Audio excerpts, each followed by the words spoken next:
The Unbearable Weight of Massive Talent stars Nicolas Cage as Nick Cage.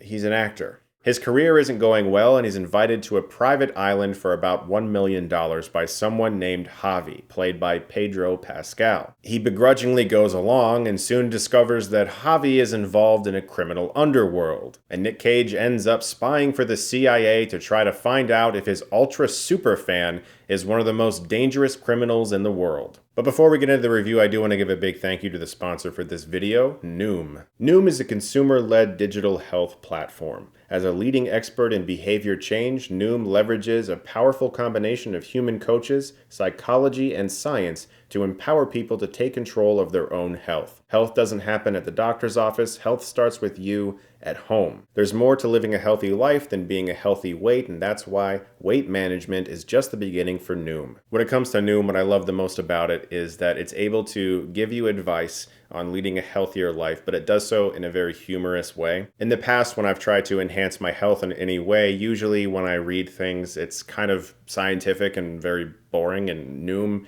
is extremely entertaining, and so it kind of helps me, it keeps me more interested. So as a result, I feel like engaging with it way more. So please go to the link below, noom.com/ChrisNoom, to take your free Noom evaluation. That's noom.com/ChrisNoom. It's quick and easy, and Noom will help you create a custom plan. So check out that link in the description below. Thank you so much to Noom for sponsoring this video. Let's keep talking about the unbearable weight of massive talent. So this movie was like made for me. Like, I don't know if I've ever seen a film that was more geared to me, like, ever in my life. I've had Nicolas Cage as my Twitter cover photo for, like, I don't know, ever since I got one.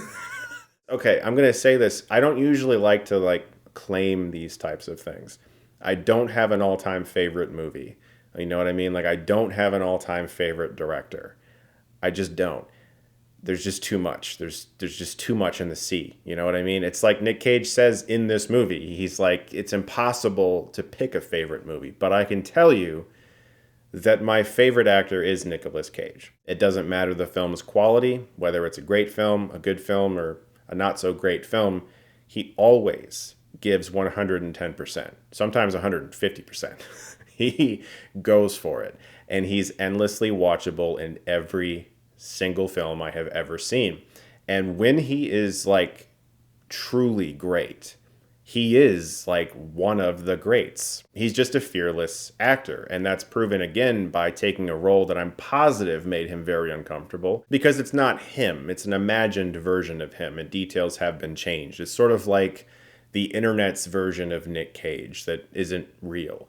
And so for him to just embrace that and run with it. You know, there's so many things that could have happened and gone wrong with this movie. It could have appeared egotistical. It could have appeared very, you know, self-serving, and it doesn't. It doesn't appear like that at all. In fact, if anything, the exact opposite. If you're a lifelong Nicolas Cage fanatic like myself, there are so many jokes in this movie that will land a lot harder for you. There's even random throwaway jokes early on, like, bullshit, man. Which, if you've ever seen Matchstick Men, you know exactly what that is.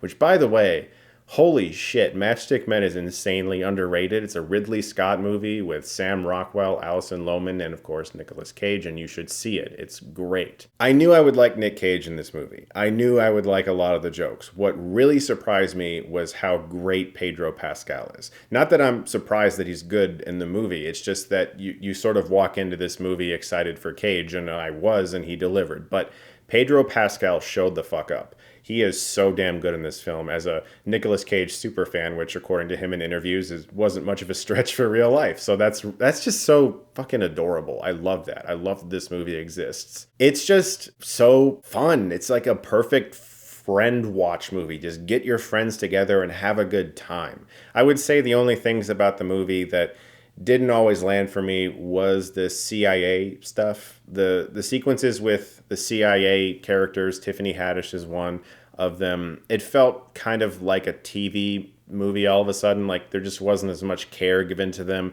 There is an aspect of the film that feels like it might have been a little chopped up by Lionsgate. I can't confirm that, of course, but there's parts of the movie that feel like perfect, like exactly like that's the vision. And then there's other parts that feel like it was maybe just a little bit diced up. I don't know, that's just my stupid speculation. I hate when people do that, and I'm doing it right now. That's my bad. But I did read in an interview that there was like a bunch of sequences shot with Cage like reprising various roles and stuff, and I didn't see that anywhere in the movie, so I'm just curious if that's going to be on the Blu-ray. I hope it is. Please go see this movie. Another original film that needs to be seen. Like, there are original movies happening. The whole like Hollywood has run out of ideas thing, I mentioned this in my review for Everything Everywhere.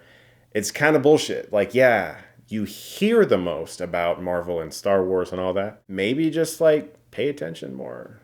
Listen a little harder, and you'll hear about other movies too. Guys, thank you so much as always for watching. Look forward to more videos very soon. If you like this, you can click right here and get Stuckmanized.